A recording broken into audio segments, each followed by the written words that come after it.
नमस्कार, जय हिंद, वंदे मातरम। प्यारे बच्चों, आज हम जो विषय लेकर आए हैं वो है भारत के आयोग और समितियां। बहुत ही शानदार विषय है। अगर आप अंत तक देखेंगे इसको तो निश्चित रूप से आपको बहुत ही लाभ होने वाला है। अगर आप किसी कंपटीशन एग्जाम की तैयारी कर रहे हैं तो ये जनरल नॉलेज के क्वेश्चन है जो बार बार एग्जाम में पूछे जाते हैं। मैं आपके साथ लगातार बना रहूंगा बहुत ही अच्छे तरीके से।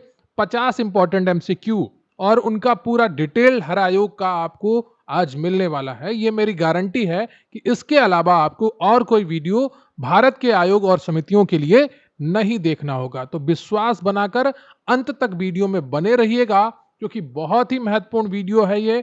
और यहां से आपका कोई भी प्रश्न गलत नहीं होगा अगर आप मेरा आज का ये वीडियो ये सेशन कंप्लीट करेंगे। तो भारत के आयोग और समितियां, चलिए शुरू करते हैं। वीडियो को लाइक कर लीजिएगा, चैनल पर नए हैं चैनल को सब्सक्राइब कर लीजिएगा।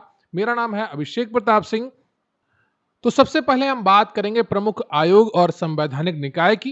पहला प्रश्न है आपका कि सरकारिया आयोग का गठन किस विषय पर रिपोर्ट देने के लिए किया गया था। 4 ऑप्शन दिए गए हैं, एक सही है, वो कौन सा है आपको बताना है। केंद्र राज्य संबंध, बैंकिंग सुधार, चुनाव सुधार या पुलिस सुधार। बताइएगा, सरकारिया आयोग का गठन किस विषय पर रिपोर्ट देने के लिए किया गया था। सही उत्तर है आपका केंद्र राज्य संबंध। गठन सरकारिया आयोग का गठन जून 1983 में भारत की केंद्र सरकार द्वारा किया गया था। इसके अध्यक्ष थे सर्वोच्च न्यायालय के सेवानिवृत्त न्यायाधीश न्यायमूर्ति रणजीत सिंह सरकारिया।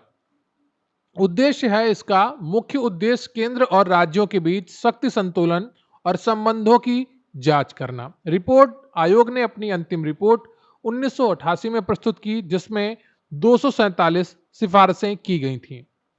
अगला प्रश्न है आपका कि भारतीय संविधान के किस अनुच्छेद के तहत वित्त आयोग का गठन किया जाता है। 324, 280, 315 या 148। बहुत ही आसान उत्तर है, आप सभी को पता है। यहां पर आपका कौन सा ऑप्शन सही हो जाएगा? बी ऑप्शन सही हो जाएगा, अनुच्छेद 280। संवैधानिक प्रावधान है तो भारतीय संविधान का अनुच्छेद 280 राष्ट्रपति को प्रत्येक 5 वर्ष पर एक वित्त आयोग नियुक्त करने का अधिकार देता है। इसका मुख्य कार्य संघ और राज्यों के बीच करों के वितरण और राज्यों को दिए जाने वाले सहायता अनुदान के सिद्धांतों पर सिफारिश करना है। संरचना इसकी, इसमें एक अध्यक्ष और 4 अन्य सदस्य होते हैं जिनकी नियुक्ति राष्ट्रपति द्वारा की जाती है। पहला आयोग प्रथम वित्त आयोग का गठन 1951 में किया गया था जिसके अध्यक्ष केसी नियोगी थे। वर्तमान में वित्त आयोग के अध्यक्ष कौन है? कमेंट करके बताइएगा, मुझे आपके कमेंट्स का इंतजार रहेगा। वर्तमान में वित्त आयोग के अध्यक्ष कौन है? कमेंट करके जरूर बताइएगा। अगला प्रश्न है आपका कि मंडल आयोग का संबंध किससे था। अनुसूचित जनजातियों के आरक्षण से, भाषाई अल्पसंख्यक के अधिकारों से, पिछड़े वर्गों के आरक्षण के लिए, आर्थिक रूप से कमजोर वर्गों के लिए। सही उत्तर है आपका यहां पर सी ऑप्शन, पिछड़े वर्गों के लिए आरक्षण से। पूरा नाम है, इसे सामाजिक और शैक्षिक रूप से पिछड़ा वर्ग आयोग के रूप में जाना जाता है। इसका गठन 1979 में मोरारजी देसाई सरकार द्वारा किया गया था। अध्यक्ष इसके थे बिंदेश्वरी प्रसाद मंडल यानी कि बीपी मंडल। सिफारिशें क्या की गई थी? आयोग ने सरकारी नौकरियों और शैक्षणिक संस्थानों में अन्य पिछड़ा वर्ग ओबीसी के लिए 27% आरक्षण की सिफारिश की जिसे 1990 में बीपी सिंह सरकार ने लागू किया था। अगला प्रश्न है आपका कि संघ लोक सेवा आयोग यानी कि यूपीएससी के सदस्यों की नियुक्ति कौन करता है। प्रधानमंत्री, भारत के मुख्य न्यायाधीश, राष्ट्रपति या संसद। सही उत्तर है आपका यहां पर सी ऑप्शन, राष्ट्रपति। संवैधानिक निकाय यूपीएससी एक स्वतंत्र संवैधानिक निकाय है जिसका उल्लेख संविधान के भाग 14 में अनुच्छेद 315 से 323 तक मिलता है। आयोग के अध्यक्ष और अन्य सदस्यों की नियुक्ति भारत के राष्ट्रपति द्वारा की जाती है। कार्यकाल की अगर बात की जाए तो सदस्य 6 वर्ष की अवधि के लिए या 65 वर्ष की आयु तक जो भी पहले हो पद धारण करते हैं। इसका मुख्य कार्य भारत सरकार की विभिन्न सेवाओं के लिए नियुक्तियों हेतु परीक्षाएं आयोजित करना है। अगला प्रश्न है आपका कि कोठारी आयोग का गठन किस क्षेत्र में सुधारों के लिए किया गया था। प्रशासनिक सुधार, कर सुधार, पुलिस सुधार या शैक्षिक सुधार? और इसका सही उत्तर है आपका शैक्षिक सुधार। कोठारी आयोग की स्थापना 1964 में भारत सरकार द्वारा की गई थी। इसके अध्यक्ष दौलत सिंह कोठारी थे, जो उस समय विश्वविद्यालय अनुदान आयोग के अध्यक्ष थे, यानी कि यूजीसी के। इसका उद्देश्य भारत में शिक्षा के सभी पहलुओं की जांच करना और इसके विकास के लिए एक सामान्य नीति की रूपरेखा तैयार करना था। प्रमुख सिफारिशों की अगर बात की जाए तो इसने 10+2+3 शिक्षा प्रणाली का सुझाव दिया, जिसे बाद में राष्ट्रीय शिक्षा नीति 1968 में अपनाया गया था। तो कोठारी आयोग किसके लिए था? शैक्षिक सुधारों के लिए था। अगला प्रश्न है आपका कि केंद्रीय सत्कर्ता आयोग सीबीसी की स्थापना किस समिति की सिफारिश पर की गई थी? सरकारिया समिति, संथानम समिति, बलवंत राय मेहता समिति या नरसिम्हम समिति? बताइएगा कौन सा ऑप्शन आपका सही है। और सही उत्तर है आपका बी ऑप्शन, संथानम समिति। सीबीसी की स्थापना फरवरी 1964 में हुई थी। सिफारिशें थी कि इसकी स्थापना भ्रष्टाचार की रोकथाम पर गठित के संथानम की अध्यक्षता वाली समिति की सिफारिश पर की गई थी। वैधानिक दर्जा, भारत में यह एक कार्यकारी निकाय था, लेकिन 2003 में संसद द्वारा पारित एक कानून के माध्यम से इसे वैधानिक दर्जा दिया गया है। कार्य है, ये भारत के प्रमुख भ्रष्टाचार विरोधी संस्था है। अगला प्रश्न है आपका कि राष्ट्रीय मानवाधिकार आयोग एनएचआरसी के अध्यक्ष के रूप में किसे नियुक्त किया जा सकता है? भारत के सेवानिवृत्त मुख्य न्यायाधीश को, उच्च न्यायालय के सेवानिवृत्त मुख्य न्यायाधीश को, कोई भी सेवारत न्यायाधीश को या राष्ट्रपति द्वारा नामित कोई भी व्यक्ति? बताइएगा राष्ट्रीय मानवाधिकार आयोग के अध्यक्ष के रूप में किसे नियुक्त किया जा सकता है? सही उत्तर है आपका ए ऑप्शन, भारत के सेवानिवृत्त मुख्य न्यायाधीश को। स्थापना, एनएचआरसी की स्थापना मानवाधिकार संरक्षण अधिनियम 1993 के तहत की गई थी। 2019 में एक संशोधन हुआ, ठीक है, तो उसमें क्या किया गया कि कोई भी सेवानिवृत्त न्यायाधीश मुख्य न्यायाधीश सहित अध्यक्ष बन सकता है। तो यह सर्वोच्च न्यायालय का होना जरूरी है। और 2019 से पहले सिर्फ सर्वोच्च न्यायालय का मुख्य न्यायाधीश ही इसका अध्यक्ष बन सकता था, लेकिन इसमें एक संशोधन किया गया 2019 में। अब सर्वोच्च न्यायालय का कोई भी सेवानिवृत्त न्यायाधीश इसका अध्यक्ष बन सकता है। राष्ट्रपति नियुक्ति करता है सदस्यों की भी और अध्यक्ष की भी। ये एक उच्च स्तरीय समिति की सिफारिश भी की जाती है। मुख्यालय इसका नई दिल्ली में है। अगला प्रश्न है आपका कि भारत के निर्वाचन आयोग इलेक्शन कमीशन का उल्लेख संविधान के किस भाग में है? भाग 10, भाग 15 या भाग 18 या भाग 20? बताइएगा भारत के निर्वाचन आयोग का उल्लेख संविधान के किस भाग में है? सही उत्तर है आपका बी ऑप्शन, भाग 15। अनुच्छेद 324 से 329 तक भारत निर्वाचन आयोग फैला हुआ है। भारत निर्वाचन आयोग की स्थापना 25 जनवरी 1950 को हुई थी। इसमें एक मुख्य चुनाव आयुक्त और 2 चुनाव आयुक्त होते हैं। यह भारत में लोकसभा, राज्यसभा, राज्य विधानसभाओं, राष्ट्रपति और उपराष्ट्रपति के पदों के लिए चुनावों का संचालन करता है। अगला प्रश्न है आपका कि शाह आयोग का गठन किस लिए किया गया था? बाबरी मस्जिद विध्वंस की जांच के लिए, 1984 के सिख विरोधी दंगों की जांच के लिए, या आपातकाल के दौरान की गई जातियों की जांच के लिए, या बोफोर्स घोटाले की जांच के लिए? तो शाह आयोग का गठन की सिफारिश किस लिए की गई थी? सही उत्तर है आपका आपातकाल 1975 से 77 के दौरान की गई जातियों की जांच के लिए। जनता पार्टी सरकार द्वारा 1977 में इसका गठन हुआ था। इसके अध्यक्ष भारत के पूर्व मुख्य न्यायाधीश न्यायमूर्ति जेसी शाह थे। इसका मुख्य कार्य 1975 में लगाए गए राष्ट्रीय आपातकाल के दौरान सत्ता के दुरुपयोग और जातियों और कदाचार के सभी पहलुओं की जांच करना था। आयोग ने अपनी रिपोर्ट में आपातकाल के दौरान हुई गंभीर अनियमितताओं का खुलासा किया था। अगला प्रश्न है आपका 10वां, जो पंचायती राज से जुड़ा हुआ है। पंचायती राज व्यवस्था के लिए त्रिस्तरीय संरचना की सिफारिश किस समिति ने की थी? अशोक, जेवीके, बलवंत राय या एलएम सिंघवी? सही उत्तर है आपका सी ऑप्शन, बलवंत राय मेहता समिति। इस समिति का गठन 1957 में सामुदायिक विकास कार्यक्रम की जांच के लिए किया गया था। प्रमुख सिफारिश, इसने लोकतांत्रिक विकेंद्रीकरण की योजना की सिफारिश की, जिसे अंततः पंचायती राज के रूप में जाना गया। त्रिस्तरीय संरचना, समिति ने त्रिस्तरीय संरचना का सुझाव दिया। ग्राम पंचायत ग्राम स्तर पर, पंचायत समिति ब्लॉक स्तर पर और जिला परिषद जिला स्तर पर। बलवंत राय मेहता को भारत में पंचायती राज व्यवस्था का वास्तुकार कहा जाता है।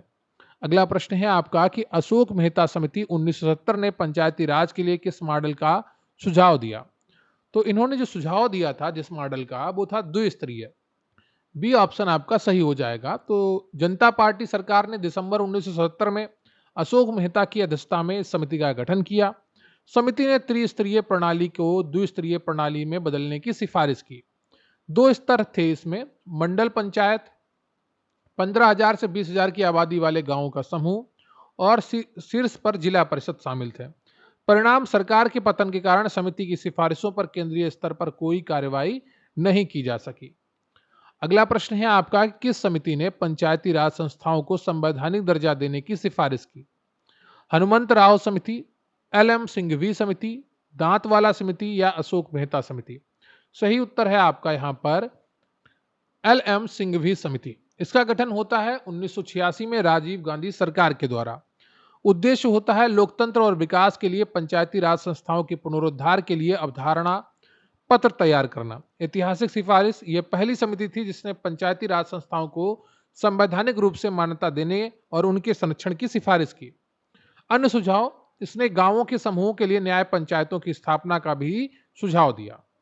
अगला प्रश्न है आपका कि मौलिक कर्तव्यों को भारतीय संविधान में किस समिति की सिफारिशों पर शामिल किया गया था? 4 ऑप्शन दिए गए हैं, एक सही है और सही उत्तर है आपका ए ऑप्शन, स्वर्ण सिंह समिति। इस समिति का गठन 1976 में कांग्रेस पार्टी द्वारा आपातकाल के दौरान किया गया था। इसका कार्य मौलिक कर्तव्यों की आवश्यकता और अनिवार्यता पर सिफारिशें करना था। परिणाम क्या होता है? समिति की सिफारिशों पर 42वें संविधान संशोधन अधिनियम 1976 द्वारा संविधान में भाग 4A और अनुच्छेद 51A जोड़ा जाता है। प्रारंभ में 10 मौलिक कर्तव्य थे, लेकिन 11वां मौलिक कर्तव्य 86 कॉन्स्टिट्यूशन अमेंडमेंट 2002 द्वारा जोड़ा गया था। अब हम बात करेंगे आर्थिक और वित्तीय समितियों से जुड़ी हुई प्रश्नों पर। तो 14वां प्रश्न है आपका कि नरसम्मन समिति का संबंध किस क्षेत्र से है? कर सुधार, बीमा क्षेत्र सुधार, बैंकिंग क्षेत्र सुधार या पूंजी बाजार सुधार? और इसका जो सही उत्तर है आपका, वो है बैंकिंग क्षेत्र सुधार से जुड़ी हुई नरसिम्हन समिति थी। भारत में वित्तीय प्रणाली के सभी पहलुओं को देखने के लिए 2 समितियां 1991 और 1998 में बनाई गईं। दोनों समिति की अध्यक्षता भारतीय रिजर्व बैंक के पूर्व गवर्नर एम नरसिम्हन ने की थी। इनकी प्रमुख सिफारिशें थी कि वैधानिक तरलता अनुपात SLR और नगद आरक्षित अनुपात CRR को कम करना, ब्याज दरों को अवनियमित करना और एक मजबूत बैंकिंग प्रणाली के लिए 4 स्तरीय पदानुक्रम का सुझाव शामिल था। इन सिफारिशों ने भारत में बैंकिंग सुधारों की नींव रखी थी। अब हम बात करेंगे राजा चेलैया समिति ने किस विषय पर अपनी सिफारिशें दी? निर्धनता आकलन, कर सुधार, केंद्र राज्य संबंध या निर्वाचन व्यय? सही उत्तर है आपका कर सुधार। इस समिति का गठन 1991 में भारत सरकार द्वारा किया गया था। इसका उद्देश्य भारत की प्रत्यक्ष और अप्रत्यक्ष कर प्रणाली की जांच करना और उसमें सुधार के लिए सुझाव देना था। सिफारिशों की अगर बात की जाए तो समिति ने कर दरों को कम करने, कर आधार को व्यापक बनाने और कर प्रशासन को सरल बनाने की सिफारिश की। इसे भारत में कर सुधारों का अग्रदूत माना जाता है। किसे? राजा चेलैया समिति को। अगला प्रश्न है आपका कि भारत में गरीबी रेखा के निर्धारण के लिए लकड़वाला समिति का गठन किस वर्ष किया गया था? 4 ऑप्शन दिए गए हैं, एक सही है। सही उत्तर आपको चुनना है और इसका सही उत्तर है आपका 1989, बी ऑप्शन।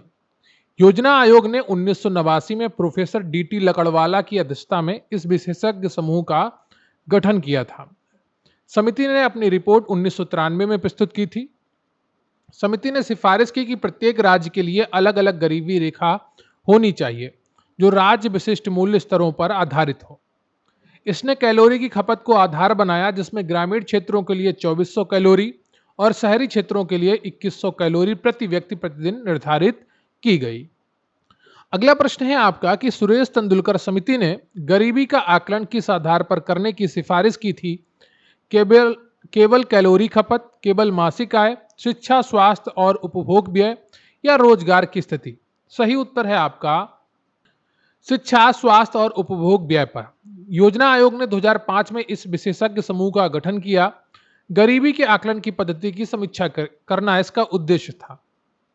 2009 में इन्होंने अपनी रिपोर्ट प्रस्तुत की और बताया कि भारत की 37.2% आबादी गरीबी रेखा से नीचे जीवन यापन करती है।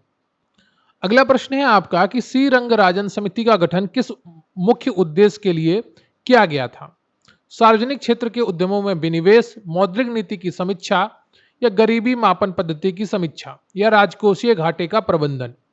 सी रंगराजन समिति का गठन किस मुख्य उद्देश्य के लिए किया गया था?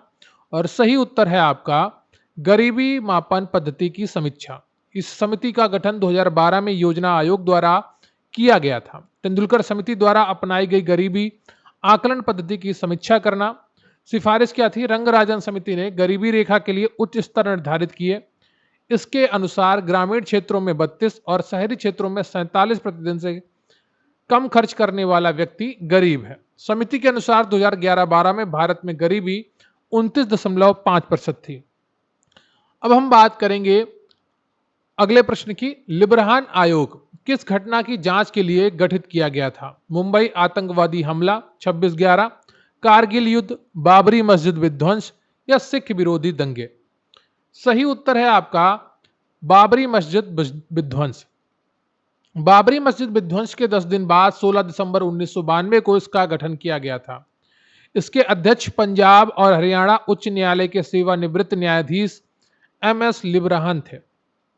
कार्यकाल: यह भारत के इतिहास में सबसे लंबे समय तक चलने वाले आयोगों में से एक है, जिसने अपनी रिपोर्ट 17 वर्षों के बाद 2009 में प्रस्तुत की थी। आयोग ने इस घटना को सुनियोजित बताया था। अगला प्रश्न है आपका कि नानावती आयोग का गठन मुख्य रूप से किसकी जांच के लिए किया गया था? 2002 के गुजरात दंगे, 1984 के सिख विरोधी दंगे, ए और बी दोनों, या इनमें से कोई नहीं। और सही उत्तर है आपका 1984 के सिख विरोधी दंगों के लिए नानावती आयोग का गठन 2000 में एनडीए सरकार द्वारा किया गया था। इसका जो अध्यक्ष थे वो सेवानिवृत्त न्यायाधीश जीटी नानावती थे। आयोग ने अपनी रिपोर्ट 2005 में प्रस्तुत की थी। न्यायमूर्ति नानावती ने 2002 के गुजरात दंगों, गोधरा कांड की जांच के लिए गठित आयोग की भी अध्यक्षता की थी, लेकिन यह प्रश्न मुख्य रूप से 1984 के दंगों के संदर्भ में प्रसिद्ध है। अगला प्रश्न है आपका कि मलीमत समिति की रिपोर्ट किससे संबंधित है? चुनाव सुधार, आपराधिक न्याय प्रणाली में सुधार या साइबर सुरक्षा या बैंकिंग धोखाधड़ी। मलीमत समिति। सही उत्तर है आपका आपराधिक न्याय प्रणाली में सुधार। इस समिति का गठन 2000 में गृह मंत्रालय द्वारा किया गया था। इसके अध्यक्ष कर्नाटक और केरल उच्च न्यायालयों के पूर्व मुख्य न्यायाधीश न्यायमूर्ति बी.एस. मलीमत थे। उद्देश्य था इसका कि भारत की सदियों पुरानी आपराधिक न्याय प्रणाली की व्यापक समीक्षा करना। इसने जांच और अभियोजन को अलग करने, अपराध पीड़ितों के अपराधियों को परिभाषित करने, अपराध पीड़ितों के अधिकारों को परिभाषित करने और साक्ष्य अधिनियम में संशोधन जैसे कई सुझाव दिए थे। अगला प्रश्न है आपका कि फजल अली आयोग 1953 का संबंध किससे था? प्रशासनिक सुधार, राज्यों का भाषाई आधार पर पुनर्गठन, केंद्र राज्य वित्तीय संबंध या पंचायतों का गठन। सही उत्तर है आपका राज्यों का भाषाई आधार पर पुनर्गठन। इसका गठन किया गया था दिसंबर 1953 में। इसने राज्य पुनर्गठन आयोग के रूप में राज्यों के पुनर्गठन की सिफारिश की थी। इसके अध्यक्ष थे फजल अली और अन्य 2 सदस्य थे के.एम. पड़यक्कर और एच.एन. कुंजरू। राज्य पुनर्गठन अधिनियम 1956 पारित किया गया, जिसमें 14 राज्य और 6 केंद्र शासित प्रदेश बनाए गए। अगला प्रश्न है आपका कि पुंछी आयोग का गठन किस विषय का अध्ययन करने के लिए किया गया था? केंद्र राज्य संबंध, पिछड़े वर्गों की स्थिति, चुनावों में धन बल का प्रयोग या न्यायिक सक्रियता। सही उत्तर है आपका केंद्र राज्य संबंध। इस आयोग का गठन 2007 में यूपीए सरकार द्वारा किया गया था। इसके अध्यक्ष भारत के पूर्व मुख्य न्यायाधीश मदन मोहन पुंछी थे। सरकारिया आयोग के बाद बदलते राजनीतिक और आर्थिक परिदृश्य में केंद्र राज्य संबंधों के लिए नए सिरे से जांच करने का उद्देश्य था इस आयोग का। आयोग ने 2010 में अपनी रिपोर्ट प्रस्तुत की, जिसमें राज्यपालों की भूमिका, अनुच्छेद 356 के उपयोग और अंतर्राज्यीय परिषद पर महत्वपूर्ण सिफारिशें दी थी। अगला प्रश्न है आपका कि नीति आयोग ने किस संस्था का स्थान लिया है? बहुत ही आसान प्रश्न है, आप सभी इसका उत्तर जानते होंगे। सही उत्तर है आपका बी ऑप्शन योजना आयोग। नीति आयोग का गठन 1 जनवरी 2015 को हुआ था। इसका पूरा नाम है national institution for transforming India, राष्ट्रीय भारत परिवर्तन संस्थान। इसके अध्यक्ष भारत के प्रधानमंत्री होते हैं। यह भारत सरकार के लिए एक थिंक टैंक के रूप में कार्य करता है जो सहकारी संघवाद की भावना को बढ़ावा देता है। अगला प्रश्न है आपका कि जेवीपी समिति में निम्नलिखित में से कौन सदस्य नहीं था? जवाहरलाल नेहरू, वल्लभ भाई पटेल, पट्टाभी सीतारमैया या राजेंद्र प्रसाद? सही उत्तर है आपका राजेंद्र प्रसाद। इस समिति का गठन कांग्रेस द्वारा 1948 में किया गया था। इसका उद्देश्य भाषाई आधार पर राज्यों के पुनर्गठन के मुद्दे पर विचार करना था। इसके 3 सदस्य थे, जे से जवाहरलाल नेहरू, वी से वल्लभ भाई पटेल और पी से पट्टाभी सीतारमैया। सिफारिश समिति ने भाषाई आधार पर राज्यों के पुनर्गठन के विचार को अस्वीकार कर दिया था। हालांकि बाद में सरकार को यह मांग माननी पड़ी थी। अब विविध आयोग और समितियों से जुड़े हुए प्रश्न हम देखने वाले हैं, तो वीडियो को लाइक कर लीजिएगा, चैनल पर नए हैं चैनल को सब्सक्राइब कर लीजिएगा। राष्ट्रीय पिछड़ा वर्ग आयोग एनसीबीसी को संवैधानिक दर्जा किस संविधान संशोधन द्वारा दिया गया था? 100वां, 101वां, 102 या 103? सही उत्तर है आपका 102वां संशोधन। 2018 में राष्ट्रीय पिछड़ा वर्ग आयोग को संवैधानिक दर्जा दिया गया। संविधान में अनुच्छेद 338 बी जोड़ा गया। इससे पहले यह एक वैधानिक निकाय था जिसका गठन 1993 के अधिनियम के तहत किया गया था। अब इसके पास राष्ट्रीय अनुसूचित जाति और जनजाति आयोगों के समान शक्तियां हैं। अगला प्रश्न है आपका कि उर्जित पटेल समिति की स्थापना का मुख्य उद्देश्य क्या था? भारत की मौद्रिक नीति ढांचे की समीक्षा करना, गैर निष्पादित अस्तियों की समस्या का समाधान करना, डिजिटल भुगतान को बढ़ावा देना, प्रत्यक्ष कर संहिता का मसौदा तैयार करना। सही उत्तर है आपका कि भारत की मौद्रिक नीति ढांचे की समीक्षा करना। इस समिति का गठन 2013 में भारतीय रिजर्व बैंक द्वारा किया गया था। इसकी अध्यक्षता तत्कालीन RBI deputy governor Urjit Patel ने की थी। समिति ने भारत में मुद्रास्फीति लक्ष्यीकरण को अपनाने की सिफारिश की थी, जिसमें उपभोक्ता मूल्य सूचकांक को मुख्य आधार बनाया गया था। अगला प्रश्न है आपका कि जस्टिस वर्मा समिति 2012 का गठन किस घटना के बाद किया गया था? 26/11 मुंबई हमला, निर्भया गैंग रेप कांड, कॉमनवेल्थ गेम्स घोटाला या अन्ना हजारे का आंदोलन? सही उत्तर है आपका निर्भया गैंग रेप कांड। गठन हुआ था 23 दिसंबर 2012 को। एक जघन्य अपराध होता है दिल्ली में, गैंग रेप, निर्भया नाम की एक लड़की का, उसको निर्भया नाम दिया गया था। रेप पीड़िताओं का नाम उजागर नहीं किया जाता है। इसके अध्यक्ष पूर्व मुख्य न्यायाधीश न्यायमूर्ति जे.एस. वर्मा थे। महिलाओं के खिलाफ यौन अपराधों से संबंधित कानूनों में तेजी से संशोधन के लिए सुझाव देना इस समिति का उद्देश्य था। समिति ने 29 दिनों में अपनी रिपोर्ट सौंपी, जिसके आधार पर आपराधिक कानून संशोधन अधिनियम 2013 पारित किया गया था। अगला प्रश्न है आपका कि लोढ़ा समिति की सिफारिशें मुख्य रूप से किस संगठन में सुधारों से संबंधित थीं? भारतीय रिजर्व बैंक आरबीआई, भारतीय प्रतिभूति और विनिमय बोर्ड सेबी, भारतीय क्रिकेट कंट्रोल बोर्ड बीसीसीआई, भारतीय दूरसंचार नियामक प्राधिकरण ट्राई? सही उत्तर है आपका सी, भारतीय क्रिकेट कंट्रोल बोर्ड के लिए 2015 में इस समिति की नियुक्ति की गई थी। इसकी अध्यक्षता भारत के पूर्व न्यायाधीश आर.एम. लोढ़ा ने की थी। आईपीएल स्पॉट फिक्सिंग और सट्टेबाजी कांड के बाद बीसीसीआई में संरचनात्मक सुधारों के लिए सिफारिशें दी गई थीं। प्रमुख सिफारिशें थी कि एक राज्य एक वोट, अधिकारियों के लिए आयु और कार्यकाल की सीमा और सट्टेबाजी को वैध बनाना जैसी कई महत्वपूर्ण सिफारिशें शामिल थीं। अगला प्रश्न है आपका कि राष्ट्रीय ज्ञान आयोग नेशनल नॉलेज कमीशन के अध्यक्ष कौन थे? सी रंगराजन, सैम पित्रोदा, मोंटेक सिंह आहलुवालिया या यशपाल शर्मा? सही उत्तर है आपका सैम पित्रोदा। इस आयोग का गठन 13 जून 2005 को प्रधानमंत्री मनमोहन सिंह द्वारा किया गया था। इसके अध्यक्ष प्रसिद्ध दूरसंचार उद्यमी और नीति निर्माता सैम पित्रोदा थे। भारत को 21वीं सदी की चुनौतियों का सामना करने के लिए एक ज्ञान आधारित समाज बदलने का उपाय सुझाना इसका उद्देश्य था। कार्य क्षेत्र इसका था शिक्षा, अनुसंधान, नवाचार और सुशासन जैसे क्षेत्रों में सिफारिश दी थी।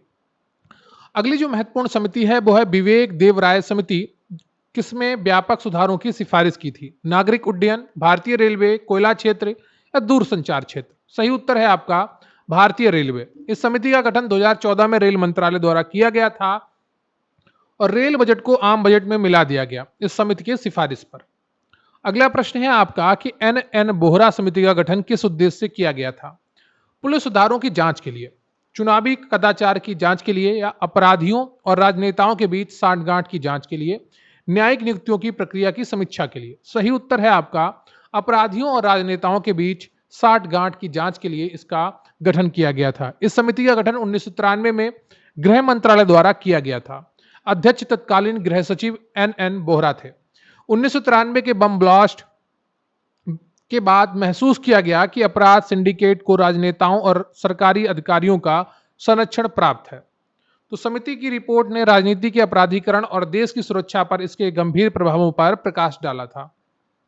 अगला प्रश्न है आपका कि राष्ट्रीय हरित अधिकरण एनजीटी की स्थापना किस वर्ष हुई? 2005, 2008, 2010 या 2012? और सही उत्तर है इसका 2010। एनजीटी की स्थापना राष्ट्रीय हरित अधिकरण अधिनियम 2010 के तहत की गई थी। पर्यावरण संरक्षण और वनों के संरक्षण में संबंधित मामलों का प्रभावी और शीघ्र निपटान करना, यह एक विशेष न्यायिक निकाय है जिसमें न्यायिक और विशेषज्ञ दोनों सदस्य होते हैं। महत्व है, भारत, ऑस्ट्रेलिया और न्यूजीलैंड के बाद एक विशेष पर्यावरण न्यायाधिकरण स्थापित करने वाला दुनिया का तीसरा देश बन गया। अगला प्रश्न है आपका कि यशपाल समिति 1993 की रिपोर्ट का शीर्षक क्या था? शिक्षा में नवाचार, उच्च शिक्षा में सुधार, शिक्षा बिना बोझ के, या सबके लिए शिक्षा? सही उत्तर है आपका शिक्षा बिना बोझ के। मानव संसाधन विकास मंत्रालय ने 1992 में इस समिति का गठन किया था। समिति का मुख्य कार्य था स्कूली बच्चों पर विशेष रूप से छोटी कक्षाओं में शैक्षिक बोझ की समस्या का जांच करना। इसने पाठ्य पुस्तकों को कम करने, रटने की प्रवृत्ति को हतोत्साहित करने और सीखने की प्रक्रिया को अधिक आनंददायक बनाने की सिफारिश की थी।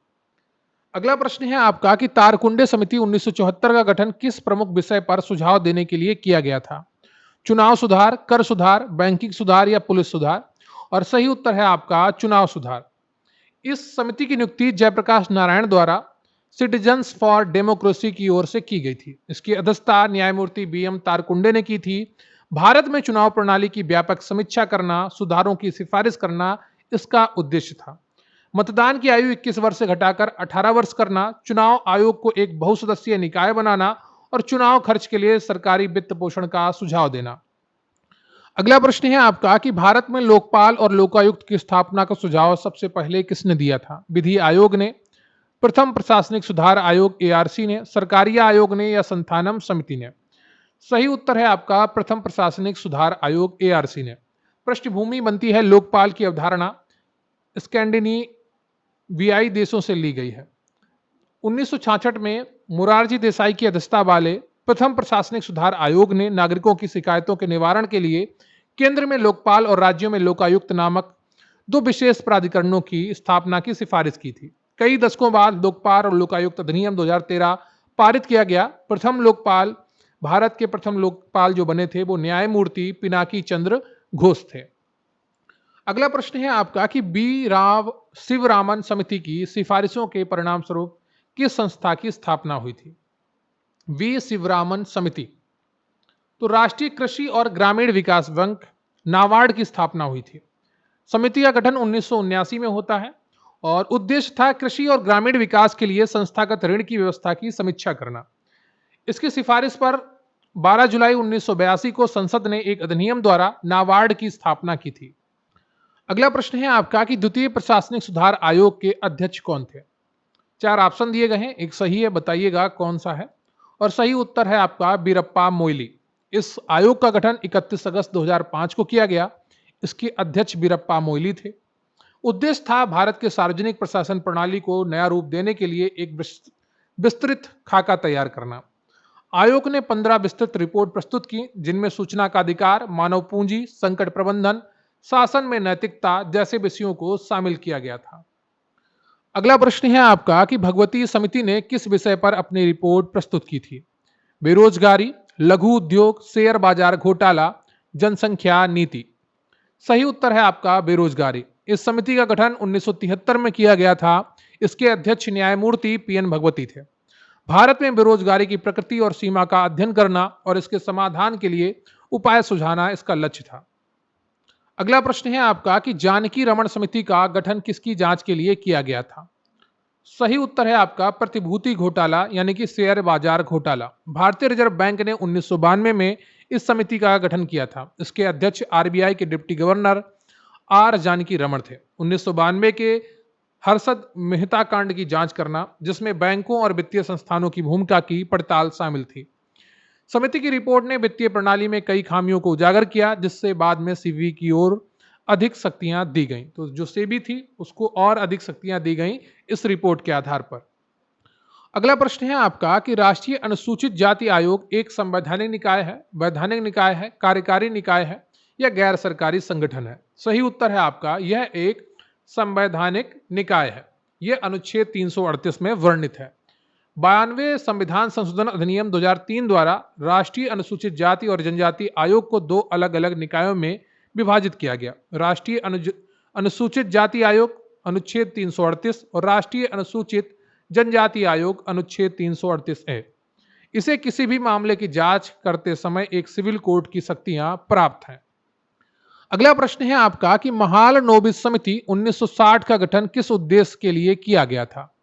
सही उत्तर है आपका आय और धन के वितरण का आकलन करना। योजना आयोग ने 1960 में इस समिति का गठन किया। इसके अध्यक्ष प्रख्यात सांख्यिक विधि पीसी महालनोबिस थे। यह पता लगाना कि योजना के पहले 2 दशकों के दौरान आय और जीवन स्तर में वृद्धि का वितरण कैसे हुआ और धन के संकेंद्रण की प्रवृत्ति क्या है। महालनोबिस को भारत की द्वितीय पंचवर्षीय योजना का वास्तुकार भी माना जाता है। अगला प्रश्न है आपका कि गोई-पोरिया समिति की सिफारिशें किस क्षेत्र से संबंधित हैं?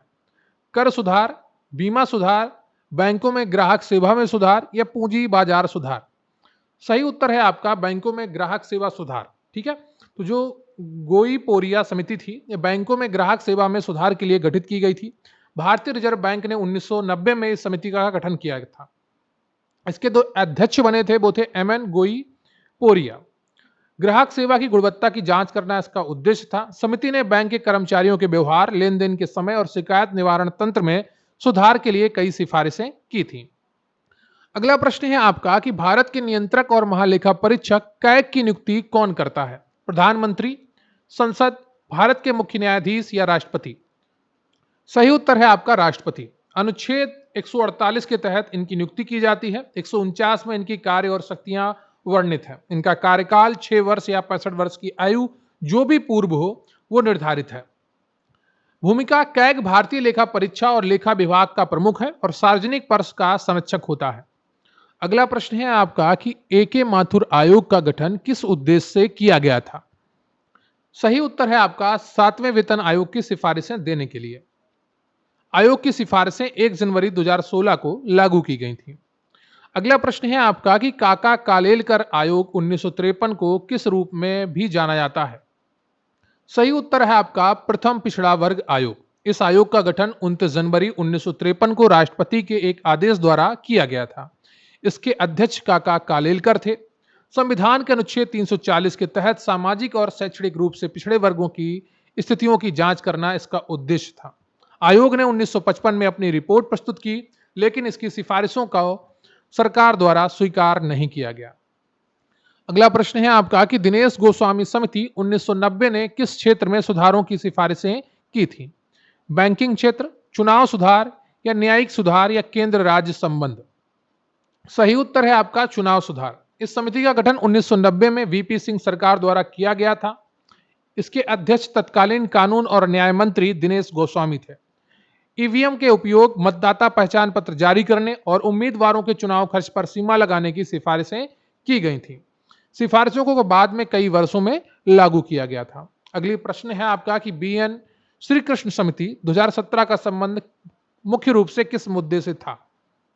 सही उत्तर है आपका डेटा संरक्षण और गोपनीयता। इलेक्ट्रॉनिक्स और सूचना प्रौद्योगिकी मंत्रालय 2017 में इस विशेषज्ञ समिति का गठन करता है।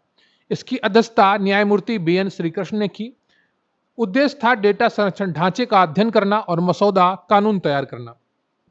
समिति ने व्यक्तिगत डेटा संरक्षण विधेयक 2018 का मसौदा प्रस्तुत किया, जिसके बाद डेटा संरक्षण कानूनों के लिए आधार तैयार किया गया। अगला प्रश्न है आपका कि राजभाषा पर संसदीय समिति के गठन का सुझाव किस आयोग ने दिया था? कोठारी आयोग, सरकारिया आयोग, राजमन्नार समिति या बीजी खेर आयोग? सही उत्तर है आपका बीजी खेर आयोग। संवैधानिक प्रावधान संविधान के अनुच्छेद 344 के तहत राष्ट्रपति द्वारा एक राजभाषा आयोग की नियुक्ति का प्रावधान है। प्रथम राजभाषा आयोग का गठन 1955 में बीजी खेर की अध्यक्षता में किया गया था। सिफारिश, आयोग ने सिफारिश की कि एक संसदीय समिति का गठन किया जाए जो आयोग की सिफारिशों की जांच करे। इसके परिणाम स्वरूप राजभाषा अधिनियम 1963 पारित किया गया था। अगला प्रश्न है आपका कि राघवन समिति निम्नलिखित में से किस सामाजिक बुराई को रोकने से संबंधित है? बाल श्रम, दहेज प्रथा, शैक्षणिक संस्थानों में रैगिंग या घरेलू हिंसा? सही उत्तर है आपका शैक्षणिक संस्थानों में रैगिंग। भारत के सर्वोच्च न्यायालय ने 2007 में इस समिति का गठन किया था। अध्यक्ष सीबीआई के पूर्व निदेशक आर.के. राघवन थे। शैक्षणिक संस्थानों में रैगिंग के खतरे की जांच करना और इसे रोकने के लिए प्रभावी उपाय सुझाना।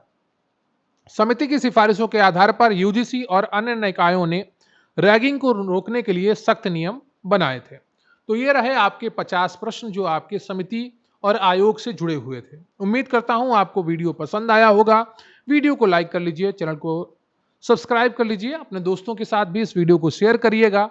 कमेंट करके बताइएगा कि आपको ये वीडियो कैसा लगा। हमें आपके कमेंट्स का इंतजार रहेगा। देखिए, चीज़ें आपको कुछ बोर करती हैं, कुछ आसान लगती हैं, कुछ कठिन लगती हैं, लेकिन उपाय एक ही है कि बार बार पढ़ते रहिए, सारी चीज़ें आपके लिए आसान हो जाएंगी। मिलेंगे फिर किसी अन्य वीडियो में, तब तक के लिए जय हिंद, जय भारत।